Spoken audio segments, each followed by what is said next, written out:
বাবা মা মৃত্যুর পর বড় ভাই ভাবি হচ্ছে গিয়ে গার্জিয়ান হয়ে যায়। আর এই ভাই ভাবি যখন তার একমাত্র ছোট ভাই 10 বছরের ছোট ভাইকে যখন ট্রেনে তুলে দেয় যে নিরুদ্দেশের উদ্দেশ্যে যে চলে যাও যেখানে ইচ্ছা যেতে পারো। 10 বছরের এক শিশুকে ট্রেনে তুলে দিয়ে ভাই ভাবি বললেন, যেখানে তোর ভাগ্য নিয়ে যায় চলে যা, বেঁচে থাকলে হয়তো আবারও দেখা হবে। ঘটনা নওগাঁর রানীনগরে।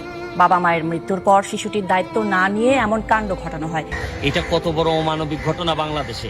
আর এই ঘটনাটি ঘটেছে, আপনারা জানেন যে গতকালকে রানীনগর উপজেলার ভবানীপুর গ্রামের রফিকুল, এই রফিকুলকে ট্রেনে তুলে দেওয়া হয়েছে। আর তুলে দিয়েছেন তারই আপন ভাই ভাবি। চিন্তা করা যায় যে যেসব জায়গাগুলোতে মাথা রেখে কাঁদতে পারার কথা, এখন এরাই আমাদের কাদার কারণ হচ্ছে।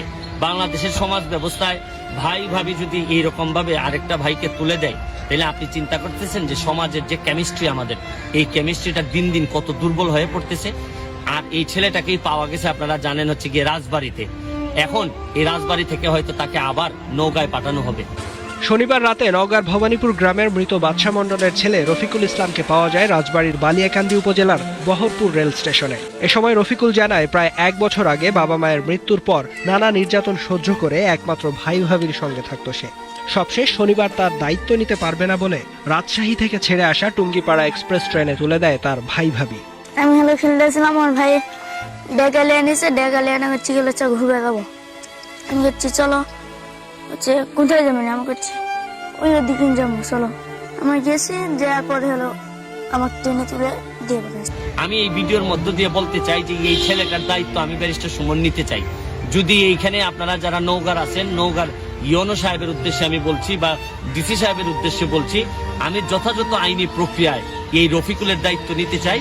কারণ আমি জানি না যে এইরকম ভাবে কত মানুষের দায়িত্ব নিতে হবে, কিন্তু আমার সামর্থ্য যতদিন পর্যন্ত আছে আমি এরকম দায়িত্ব নিতে চাই। আমি আজকে বলতে চাই, এইখানে আপনারা যারা নওগাঁর মানুষ আছেন, রানীনগর উপজেলার যারা আছেন, কর্তৃপক্ষ যারা আছেন, তারা যদি এই ছেলেটার কোনো ব্যবস্থা করতে না পারেন, তাহলে আমাকে একটু কল করবেন। আমি এই ছেলের দায়িত্ব নিতে চাই।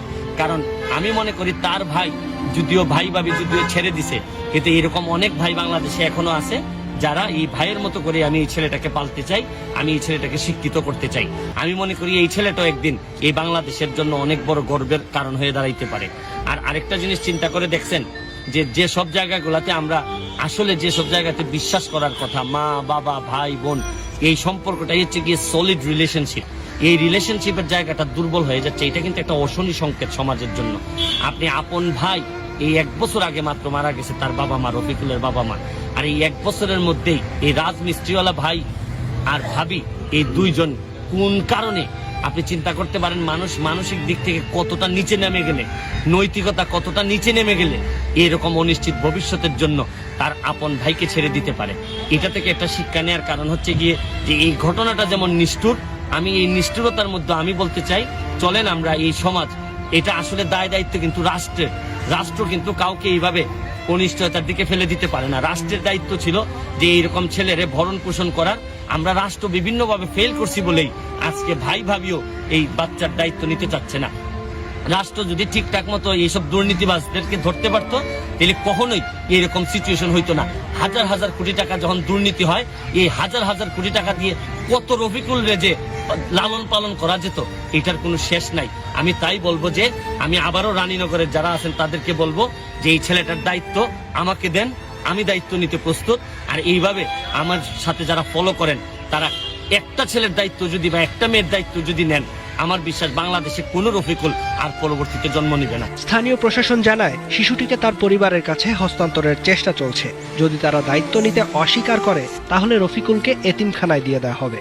পরিবার নিতে অপারগতা স্বীকার করলে সেক্ষেত্রে প্রশাসনের মাধ্যমে আমরা যথাযথ ব্যবস্থা নিব, বা সরকারি শিশু পরিবার বা সরকারি কোনো আশ্রয় কেন্দ্র যেগুলো আছে সেখানে আমরা হস্তান্তর করার চেষ্টা করব। এদিকে ভাই ভাবির নির্যাতন সইবার পর এখন নতুন পরিবেশে এসে